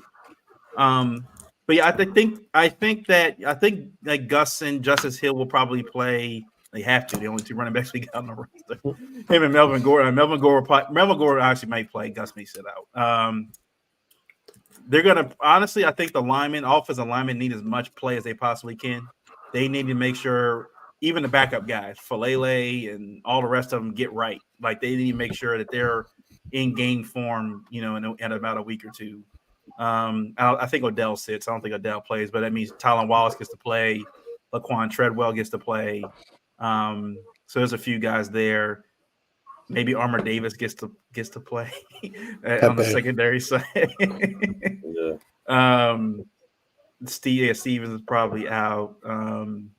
But I think with how they prepare for the last 2 weeks, having the 49ers on Monday night and then having the Dolphins on Sunday in two very big games, two very high profile games, the coaching staff and the players were locked in. So I don't think like in previous years that the bye week is going to negatively affect this team. I think it only help this team getting Kyle Hamilton healthy, keeping Brandon Stevens healthy. Lamar gets another week to rest. The running backs get a week to rest, and I don't think they're going to spend the time partying. Right? I think they're gonna take a couple days to rest up and make sure they don't hurt themselves. But I think Roquan and Lamar and all those guys are going to stay in the film room and be ready for that divisional playoff week. Yeah. This team's been locked in, and I don't think I have a reason to think that they'd be anything but locked in going forward with this. With the next couple of weeks that we have to kind of rest up and get healthy. I don't really care. I don't really care about the outcome of the game whatsoever. I just want us to go into the playoffs healthy and with energy. And I don't want to see none of my star players out there. Anybody on the injury report definitely should not be playing. I don't want to see them on the field. But like you said, this is still also an opportunity for us to showcase our depth and not just to try to beat the Steelers, but also like to ourselves. Like it's gonna feel really really good going into the playoffs, knowing that our backups and the second and third string players stood their own and had a solid game against the Steelers. I mean, that's still going to be a pretty tough defense they're going to have to go against. But I think they can kind of pull it off. I think it'll kind of show the depth that we have, even at the quarterback position. Not that I hope that we will ever need that, but just saying, like, yeah, I don't care. I think we rest up. This is a different team. I don't think that the same thing is going to happen that happened in 2019. Different team, different leadership, different players. Um, we have experience in that situation now. We know what happened in 2019. So I don't think we're going to allow that to happen to us again. And damned if you do, damned if you don't. We play these guys for a quarter, first half. Somebody gets hurt. You're an idiot. You should have never had them out there in the first place. Right. You leave them out. It is. We get beat in the first round of the playoffs. Now you should have played your guys. Like, there's really a lose-lose situation in that. But I think you just take the smart road.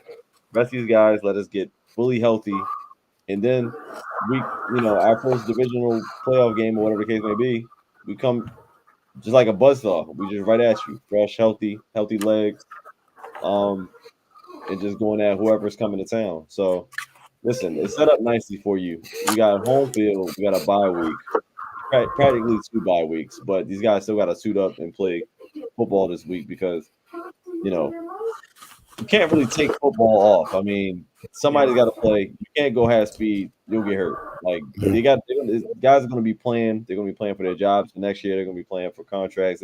All kinds of things, roster spots. It's kind of like you got to treat it as if there's going to be guys out there playing to win the game. So I don't knock that, and I do think we have a shot at winning this game, but we got to be smart. And I don't think having Odell Beckham and some of those guys out there is going to make pretty much any sense or do us any good for that matter, especially if you're only playing for a little bit anyway. I think the key is you prepare similar to you having a game. You prepare as similar as you possibly can to what a typical week looks like. And even if a bye week, obviously let them get some time off as a family and all that stuff. But the preparation for the game has to be just as locked in as it is if we did have a game. So I think key is making sure we go into with a good plan for preparation. I think we'll be fine. Yeah. I mean, what do we gain from playing our starters in this game? I mean, we gain nothing but injuries because the Steelers aren't eliminated from the playoffs. They're playing to get into the playoffs. So they're coming with an intensity like their season is on the line because it is. So it's too much of a risk to play key players. I mean, this is a great time to really just, your rotational guys, your guys that may step in case of injury to get as much burn as possible, and get as much experience as possible because they haven't played 50, 40, 60 snaps in a game all year. And it's the perfect time to get that. And in a playoff environment because, once again, the Steelers are going to play like their season's on the line because it is. Hey, I want to say this real quick off the injury report. Ardarius Washington is practicing. He practiced Okay. today. Okay. So it looks like he's coming back. The name I don't see, the name we haven't seen all year, Tyus Bowser. But it's good to see that our The angry Darius is knee. going to be gearing up for the playoffs. But I mean, the game plan overall, get these backups some work. Hopefully we claim my boy um, off the waiver wire. With I'm forgetting Dalvin. my Yeah. boy's Dalvin name, Cook. Dalvin. Yeah. Yeah. Pick him up off the waiver wire. It looks like it's between us and the Cowboys that might go after him. But yeah, I think Melvin Gordon gets a lot of run in this game. If we do pick up Dalvin Cook, I could see him coming in right away, getting run in this game. It's the perfect opportunity to rest Justice as well as Gus. I want to see Nelson Aguilar get a lot of burn because I think he could be an X factor in the playoffs. I mean, his speed, his size, his ability to go get the ball out the air, I think can definitely be an X factor in a playoff game. And we've seen it. We've seen the third and fourth receivers step up in key playoff moments and be huge for teams. So I would love him to get an expanded run. Um, yeah, I mean, I think that needs to be the game plan, man. Rest these guys. You're not gaining nothing. I mean, you playing for a series. What are you really getting out of it that you're not getting out of practice, except a couple bruises? So let these guys rest. This team has so much leadership. This is a completely different team than 2019. There's only 9 guys from that squad. This team is just more locked in. So I don't have the same worries from 2019 when they blew it. So yeah, let's just move forward. Let's get to the divisional round. All right. Segue that into this game coming against the Steelers. Ravens are playing at home. It appears to be some winter weather coming. Not sure what it's gonna be. If it's like a rain, sleet, snow mix, whatever. It's going to be apparently a little bit windy, so it's just going to be a sloppy game. Definitely a game I don't want anybody hurt playing in if they're going to be, this kind of game. I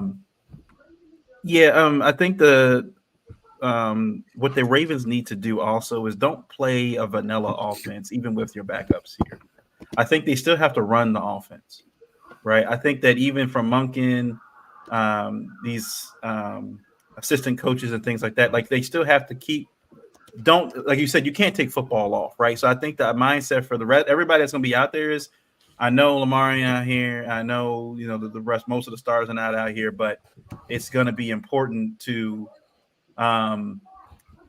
continue to run our offense here. Like, don't be vanilla. Don't be like, oh, we're going to hold things back. We don't have to show anything new, but we can at least run the offense, and the same thing on defense too, right? You got guys that are still playing, probably playing time, guys that haven't played all year and guys that have been hurt, want to get back out there, get healthy. The more guys you have, the better. It's like, I think the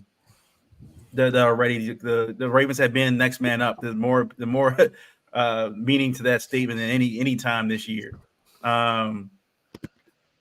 Okay. Yeah, lost my train of thought. Yeah. So I mean, no, it's keep the just keep the same mindset regardless of who's out there. I think the goal is to win the game, but at the same time, don't risk guys getting hurt, guys getting banged up and stuff like that. So I think Huntley's playing for a future contract as well, right? He's playing for some money, hopefully next year. Whether if it's with the Ravens as a backup or somewhere else, so he's playing for some money. So there's Laquan Treadwell, we got him, I think, in the preseason. So I mean, he's been bouncing around the league. I think he's going to want some opportunity for show what he's got too. So Tylan Wallace too. Tylan Wallace, he's been on special teams mostly. He's going to probably have an opportunity to show what he can do as a wide receiver as well. And yeah, Pepe Williams, and I think you saw Ardarius Washington. There's some guys that want to get out there. Was it Robinson? Was it William Robinson? Artavius? You're talking about the defensive end? Remember the Martavius? Robinson. Yeah, he got, I think, one sack, I think, in the Cardinals game. Yeah. So yeah, there's some guys that are going to want some chances, to show what they got and potentially be X factors here for the playoffs. Yeah. Get in that game, get out safely, and that's all I really care about. But this is going to be, like you said, I think this is going to be more of a Tyler Huntley audition for his next stop. And also it'll be a good opportunity, not just, obviously for the offense to kind of show what we got depth wise, but also for that defense. Because like I said, we still have some issues on defense. We do make good adjustments and things like that, but there's still improvements to be made, especially as far as our rush defense and stuff like that. If you're a backup and you're getting tons of burn, this is a perfect opportunity to show that we can throw you in there and kind of fix some of the problems we might have. So I'm interested to see how our rush defense and our second string and third string are managing the Steelers. Najee Harris and Jalen Warren, those guys can run a ball. More so Jalen Warren. Najee Harris to me is like, he's decent, but he's iffy.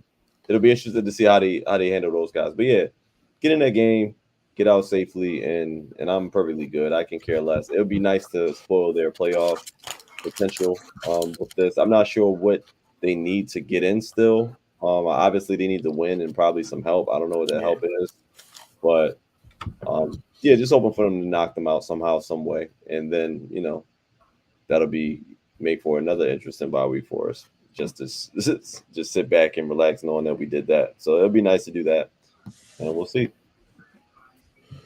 Yeah. So I went and looked that up while you were saying that. So the Steelers have to win and Buffalo loses, or they have to win and Jacksonville loses, or they have to win and Indy and Houston ends in a tie. So it comes down to the Steelers have their playoff future in their hands. I think this is, like you said, this is the Tyler Huntley game. I want to see what he can do in this offense. We didn't get a real good chance to see that in preseason. And how he ended the Dolphins game, because they still had their starting unit in, because obviously that's when Bradley Chubb got hurt. He was able to do some things and made a nice little throw to Ricard for the touchdown. So I just want to see what he can do in this offense versus the Greg Roman offense. So I think this is a great audition.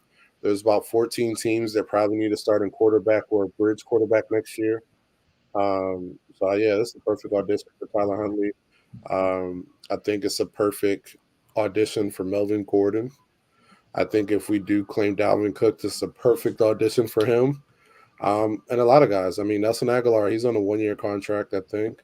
Laquan Treadwell, Tylan Wallace, everybody. This is a big audition for a lot of people, and also for some of the young guys to get more playing time. So I think we do keep the game plan, or at least the offense, similar to what it's been. But I want to see the intensity. I just want to see the intensity from these backups and see if they continue to play with the same locked-in mindset and intensity that the starters have played with over these past few games. So I'm excited to see. I think I don't know who Pittsburgh is even starting. What is it? Still Trubisky? No, it's Mason Rudolph. Mason Rudolph. Oh, the race. I think Pickett is healthy too. Oh, wow. And this is for a playoff. That should say a lot, right? And Pickens has been playing hard lately too, ever since he got called out. So, the last 100 yards, I think, the last 2 games. Yeah. It's a great audition, man. I want to see Pepe out there. I want to see if he has football acumen now. So I want to see the third string guy too. The quarterback we picked up, Lamar's old teammate. Cunningham. Malik Cunningham. Wouldn't mind seeing him in the fourth. Yeah, I would love to see that as well. So there's a lot to get excited about for this game. I'm going to watch it. Hopefully we get enough snow so where I can watch it at home and not have to worry about going anywhere. Shout out to the NFL for flexing us to a Saturday afternoon. But yeah, I expect us to be able to pull out a victory. I mean, if our backups play with the same intensity, I don't see no reason why they can't beat the Steelers. So send them home. I still think quite a few guys are still going to play. Like it's starters are going to still they Manny BK will probably play like a half.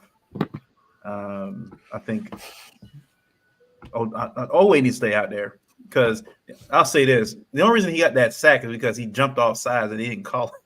He jumped off sides on that one play. He didn't call it. He got a sack on that play. He still got it though. I'll give him credit. He got the sack, but he needs to be out there. Probably Malik Harrison needs to be out there.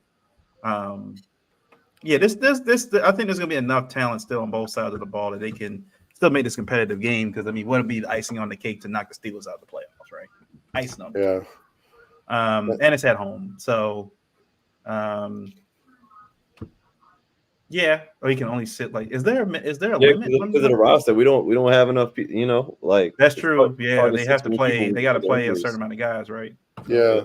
I will say this. I just looked up the incentives for the Ravens. Clowney needs a half a sack to earn another $750K. Van Noy needs another sack to get $100K. They're gonna go crazy. Aguilar needs 76 yards for $250K. What else? Gus needs 6 yards to get $300K. He gonna get that in the first game. They might beat the brakes off the Steelers. Right, just to get the money, man. Just to get the and he's also won. He tied Jamal Lewis, right, for most touchdowns by Ravens running back in the season. I think he tied Jamal Lewis. So he has one touchdown left to break that single season record. Oh yeah, the scoring. Yeah. That D line is going to destroy Mason Rudolph, I think. Yeah. All that money on the line. See, guys, it's a contract year for a lot of guys, and a lot of guys trying to stay on the team coming probably next year because they can look at this as an extension of another preseason game. They're like, how well you play in this game too could extend into into the off season about whether we keep you into past free agency and stuff where you make an effort trying to keep you here. So guys are still playing for jobs. They lucky Odell is injury prone. My man need like 4 receptions to get another 250.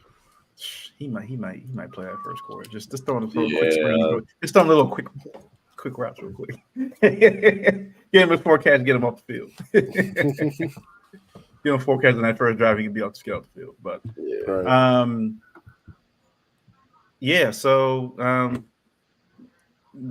Ravens already locked up everything. What's the score? Like I said, based on how the weather is gonna be, it's gonna be. I think it's definitely gonna be rain for sure. Question is if that's gonna be also mixed in with some snow. What's the scores? I'll just say with the snow, I was gonna say 2017, but even I think that's really, really high for this game, only because I don't really see the Steelers putting up that much offense unless they just are running really, really well. But I'll stick with that score, 2017. Okay. I think we might win that. I mean, this is still Mason Rudolph we're talking about. Unless TJ Watt just literally takes the game and just chokes and just by the hands, it just like he sack fumbles like Tyler Huntley like 2 times. That's really the only thing I would be, that I would think the Steelers will run away with this game is if TJ Watt just wrecks it, which I just don't see that happening. Because I think Huntley will probably have a lot of rushing yards in this game as well. I think he'll probably be running away from TJ Watt. Hopefully he can escape their pocket. But yeah, I'll say 20-17. I think if it wasn't for the elements, I would say Tucker is going to have a huge game, and that's where I originally was going to go. I was going to say Tucker's going to kick like 5 field goals in this game. I might make that my ticket. But I'm going to stick to 2017, and I might put in a bet for that later. Take my bet ticket. Okay. Yeah. All right. I'm going 14-13. I think the Steelers defense plays well, offense not so well. I think it takes a while for us to really get going under Huntley. And I think it's similar to the Broncos game last year where we bring the ball down the field. Huntley makes a clutch play at the end, scores a touchdown to win it. We win 14-13, Steelers out of the playoffs. Nice. I'm going to say 28-17 Ravens. And the Ravens get a pick 6 off of Mason Rudolph.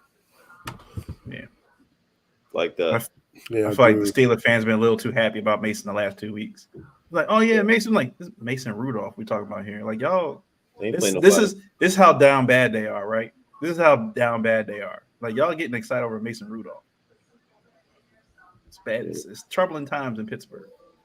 Getting So, benched from Mason Rudolph is nasty work. yeah. 28-17 with the Ravens getting the pick 6. Yeah. I think that's good. Cool. All right. Well, Happy New Year to everyone. And Ravens keep this thing rolling. Can't wait for the playoffs now. I'm excited and nervous.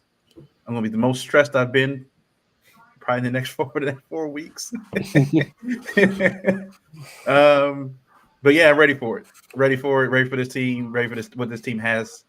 This appears to be the run they can go on and make some history here. Make some history. So that's it from us. And we'll catch you guys next week. Peace. Yes. Peace.